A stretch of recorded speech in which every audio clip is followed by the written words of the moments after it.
caso de vocês, já estão um pouco mais avançados, né? Todo mundo tem clareza sobre essa oportunidade, clareza que existe uma oportunidade. O que a gente quer explorar e vai explorar durante essa semana com vocês é qual que é o tamanho dela. A gente já pegou aqui empresas, como o exemplo da Meliva, que chegou aqui achando que o mercado tinha um tamanho. A gente já descobriu que ele tem N vezes mais o tamanho. Já chegou também o contrário, já chegou, né, que aqui o caso é um caso bonito, né, da Meliva é do caralho, né, eu posso até falar um palavrão, tá gravado, vai ficar registrado, porque é do caralho mesmo, tá? Agora a gente olha para outros cenários, né, já recebeu startup, que o empreendedor tinha uma visão, quando ele chegou aqui, entendeu o modelo de negócio, caiu por terra, tá certo? Já teve situações de a gente encerrar a startup. Na verdade, a turma passada foi a primeira turma que eu não encerrei uma startup. Gostaria de continuar essa turma sem encerrar nenhuma também, tá certo? Mas não porque eu sou uma pessoa má e tal, né? Mas é porque realmente não fazia sentido o modelo de negócio daquela startup, tá certo, gente? E não tinha meio que, né? A resolução do problema era tão mais difícil, tão complexa, que era mais fácil fechar a empresa. Mas já teve startup que a gente falou, cara, não é tão boa a tua oportunidade, mas se você tiver plugado com outra empresa, com essa característica, faz sentido. E os empreendedores correram atrás, fizeram um exit, venderam, né, e hoje estão dentro de uma empresa maior, onde aquele produto faz muito sentido e gera muito valor. Então, assim, a gente também tenta dar esses encaminhamentos. Mas, de modo geral, o que a gente quer aqui é entender com vocês e ter clareza da oportunidade. E o que a gente entende por oportunidade? Oportunidade, para uma startup, é entender o segredo do cliente.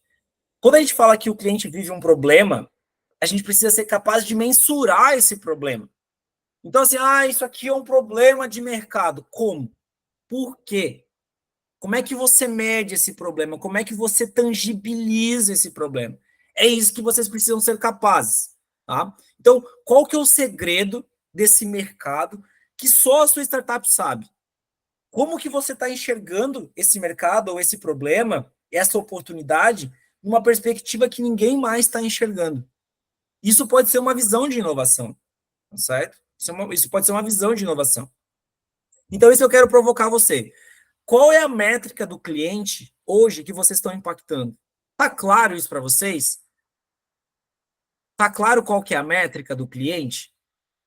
Às vezes a gente vê muito empreendedor que fala, não, mas eu sou inovador, meu produto é legal, né? Eu tenho um puta de um produto e tal, mas, cara, como que esse produto impacta o problema do cliente? Aí ele trava, né? Tela azul.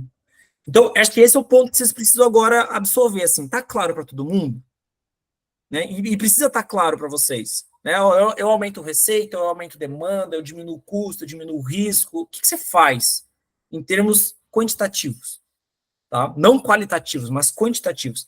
Nossa, Felipe, mas o meu mercado não tem como fazer quantitativo. Tem. 100% dos negócios tem. Mas eu trabalho com marca de luxo, a pessoa compra porque o valor é intangível. Mentira. Você só não entendeu ainda qual que é o valor que isso gera. Tá? Já peguei esses casos assim, né? Já peguei casos. Eu vendia creme, a menina vendia creme. Ela pivotou de acordo com o que a gente pediu para ela fazer aqui no programa e ela colou, tá certo? Ela chorou na mentoria, tenho gravado, ela chorou na mentoria, dizendo, agradecendo que ela tinha entendido qual que é o valor que o negócio dela gerava. Então, assim, casos nesse nível, assim. Então, é muito importante vocês terem clareza, tá, sobre a métrica do cliente. Todo mundo tem isso, gente? Tem alguém que não tem? Tem alguém que tem dúvida? Pode trazer, cara, abre o coração aí. Senão a gente vai, ou vai chegar na mentoria e a gente vai descobrir, né? Pode ser agora, pode ser durante a semana. Vamos lá. Mas, na verdade, eu sinto que há pouco tempo a gente descobriu. Né? Porque, como a gente digitaliza um processo que está sendo feito manualmente, a gente entendeu que o cliente tem de 3 a 5 pessoas dedicadas a isso, sem fazer o trabalho principal delas. A gente entendeu que os dados demoram muito tempo para chegar e eles chegam com assimetria. Então, quando a gente deixa só uma pessoa, ao invés de 5 pessoas trabalhando, quando a gente tem de 1 a 5 minutos, esse dado está lá, ao invés de 45 dias, e a simetria, a gente tem a imagem que ele checa na hora, a gente reduziu esses 3 problemas que ele tinha. Isso, transformado numa métrica de economia, resumindo. Custo, custo. Vai Gente, é custo. valor. RH a parte mais cara de qualquer serviço, produto, etc. Está gastando um monte de dinheiro com uma coisa que não deveria. Boa. Até o final do dia de hoje, a gente vai tentar fazer essa conta. Vamos entender o tamanho de mercado com base nessa conta, beleza? Vamos lá. Enzo, tá com a mão erguida aí. Fala, Felipe. Cara, eu tenho uma dúvida. Talvez até o pessoal das outras startups aí, que seja da mesma área que eu, possa me responder. Na minha empresa, a gente vende conteúdo humanizado para a pessoa ter um perfil assertivo na rede social. Então, coloca um criador para produzir esse conteúdo. Eu dou um exemplo para o meu cliente, que é a mesma coisa porque um comerciante investe numa fachada. A gente sabe que isso vai refletir em vendas, mas eu não consigo metrificar isso ainda. E eu não sei se a minha métrica realmente é o faturamento. Talvez não seja faturamento, talvez a tua métrica seja demanda, tá? Page views, a gente pode... Mas, enfim, vamos se debruçar. Mas já só de estar com a pulga atrás da orelha já é um caminho, tá bom, Enzo? Obrigadão. Boa. Vamos lá. Cara, dando sequência, então, qual que é a diferença, afinal de contas, de persona e ICP, perfil de cliente ideal? Eu acho que essa é uma questão bem importante e cabal, assim, para o processo de inovação. A primeira é que persona é um cenário hipotético, tá? Você pode ter stakeholders dentro do cliente, mas eles não necessariamente são personas, tá? Os stakeholders são aqueles tomadores de decisão, né? Pessoas que vão influenciar no seu processo de compra. Mas a persona, para a inovação, do conceito de design, ele é hipotético. Ele está na fase de ideação e ele está no nível experimental. Beleza? O perfil de cliente ideal, ele é um cliente ou usuário real. Ele é uma amostra da sua base de clientes. Beleza? O perfil de cliente ideal está na fase de Product Market Fit, porque você já tem ali uma base consistente e você está no nível operacional, ou seja, está acontecendo, né? E aí, essa questão de ser operacional, de não operacional, isso é uma outra pauta que não é para agora. Um dia eu explico isso para vocês também num bate-papo aqui, tá? Beleza, gente?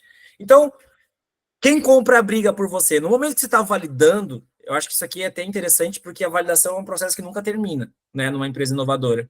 Então, persona, na prática, é quem briga por você, tá certo? Então, dentro da sua base de clientes, qual que é o cliente que briga por você? Qual que é o cliente, ou aquele stakeholder, né, aquela pessoa dentro da empresa, ou na família, né, ou numa turma, quem que briga por você? Esse é o cara que você precisa considerar, tá bom? Como persona. E você pode, durante esse processo, validar várias pessoas, né? A gente já tem isso aqui previsto no quadro, né? Várias pessoas sendo trabalhadas. Agora, quando a gente vai para ICP, né? A gente vai para uma perspectiva única. Então, o que de fato é o ICP? É a sua maior amostra de clientes. Então, por exemplo, olha, eu tenho hoje 40 clientes. Você vai buscar entender qual que é o perfil dele, tá certo? Quais são as características, né? Vamos fazer um estudo demográfico, sociológico, enfim, né? Você vai fazer aí entender um conjunto de características desse perfil de cliente. Aqui fiz uma segmentação B2B, né? Você vai planilhar esse cara, você vai entender essas características dele. Tá bom? Dito isso, né? Vai fazer um processo de análise, vai colocar isso num gráfico de pizza, vai colocar isso num gráfico e vai realmente tangibilizar a sua base de clientes. Então, olhar para o ICP é olhar para a sua base de clientes. Para quem já comprou, tá certo? Para quem ainda continua assinando, quanto tempo esse cara está assinando, qual que é o ticket que ele paga, quando que ele entrou, como que ele entrou, qual foi o tamanho do ciclo de vendas, tá bom? Então, assim, qual que é o tamanho do ciclo de utilização, né? Qual que é o LTV? Então, você consegue trazer várias características, beleza? E a partir disso, você vai começar, putz, eu tô entendendo aqui,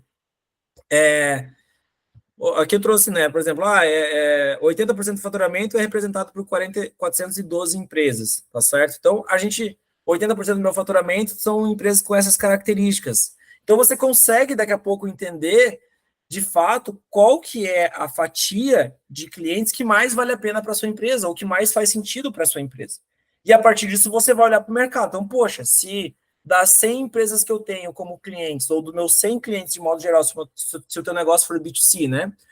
Dos meus 100 clientes, 60 têm exatamente as mesmas características. Então, poxa, vou parar de olhar para os outros 40 e vou focar nesses 60. Quais são os, né? Quem que no mercado é parecido com esses 60? Essa é a resposta do ICP. Tá bom, gente? É isso que vocês precisam ser capazes de fazer. E aí, o que realmente importa, talvez essa seja a tela do print, tá? De vocês mandarem no grupo dos sócios de vocês, o que realmente importa no ICP? Além de fazer essa demonstração demográfica, de planilhar e etc., é entender junto com os clientes se todos eles têm o mesmo problema. Tá? É isso que vai realmente dar o checkmate nesse ICP de vocês. Porque por mais que as empresas tenham mesmas características, não necessariamente foi o mesmo problema que trouxe elas. Isso muitas vezes em mercados mais horizontais. Tipo, eu vendo para pequenas empresas. Ok. Imagina o Conta Azul fazendo ICP. Tá certo? Que é uma tese mais genérica, certo? Então, quanto mais genérico for o teu software, mais problemático vai ser, né, de realizar uma tabela como essa. Quanto mais nichado for, mais orientado a problema vai ser. Beleza? Então é muito importante vocês terem clareza disso. E o ICP, ele é um grupo de pessoas ou empresas com um problema em comum. Tá bom, gente? Isso aqui é super importante, deixe registrado. Beleza? Então, como eu falei para vocês, qual é a maior fatia da sua base de clientes? Né? Como é que você realmente vai escolher esse nicho inicial? É realmente entendendo quem que mais representa, né? Qual que é a característica, qual que é esse grupo de pessoas ou empresas com um problema em comum que tem a maior representatividade na sua base. Beleza, gente? Fechado? Mas aí, Felipe, eu não estou satisfeito. Eu quero entender como é que eu chego em 1.000 clientes, 2.000, 10.000, 20.000, 100.000 clientes. Ou como é que eu atendo? Tá chegando muito lead para mim aqui, cara. Tá chegando muito lead, eu quero entender como é que eu faço. Vou deixar de vender? Essas são perguntas boas, tá? O que você precisa ter clareza? Que esse mercado que vocês estão, ele é dividido, tá? Ele provavelmente é segmentado. E vocês precisam aprender a segmentar esse mercado. Então, putz, eu tenho um mercado legal. Agora, qual que é o segmento? Qual que é o nicho? Ou, às vezes, qual que é o micro nicho desse mercado? E não tem problema de vocês começarem pequenos, tá? O que não dá é para vocês falar isso aqui, ó. Ah, mas eu vendo para todo mundo. Real, eu tenho taquicardia cada vez que eu ouço um empreendedor falar isso. Eu passo mal, dá vontade de chorar, porque esse cara não tem noção de estratégia. O cara que fala que pode vender para todo mundo, ele é muito ruim. Real, assim, realzão, realzão. Então ele precisa entender estrategicamente como que ele vai chegar no seu micronicho, no seu nicho. E às vezes esse nicho, ou até esse micronicho é enorme. Como a gente já mostrou para o Jefferson aqui, pô, 1% do mercado, 75.000 empresas, meu irmão, a RD foi vendida com 20.000 clientes, tá certo? Por 1,8 bi, tá certo? Então, assim, né? Então, cara, então é muito importante que vocês consigam entender qual que é o nicho inicial de vocês. E não tem problema de vocês começarem no nicho pequeno, sabe por quê? Porque é muito melhor vocês serem um peixe grande num aquário pequeno do que um peixe pequeno num aquário grande. Tá certo? Então, como é que vocês constroem o aquário pequeno de vocês? Para que você seja o peixe grande desse aquário. Para que quando vocês forem para um aquário maior, vocês já não sejam tão menores assim, tão pequenos assim. Beleza? Tá certo, gente? E aí, como é que faz? Tá, Felipe, mas eu quero saber como é que eu chego em outros mercados. Eu tenho uma estratégia aqui para dominar esse mercado, eu tenho uma visão empreendedora ousada, eu sou um cara que vou construir um unicórnio. Legal, estou junto contigo.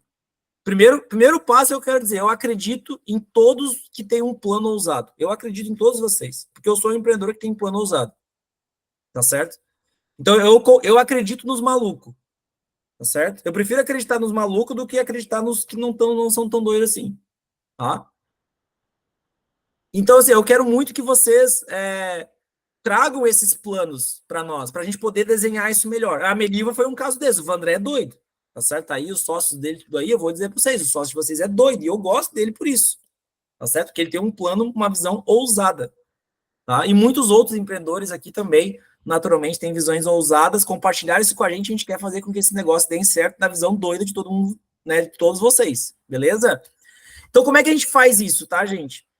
Aqui eu trouxe uma comparação, né, da Segunda Guerra Mundial, que é uma referência que o Edson Rigonati usa, eu carinhosamente pedi emprestado para ele para colocar na minha apresentação. Então, essa citação aqui é do Edson, tá? Eu importei da apresentação dele e ele me emprestou, beleza, gente? Só para deixar isso bem registrado. Essa analogia não é minha, é do Edson Rigonati.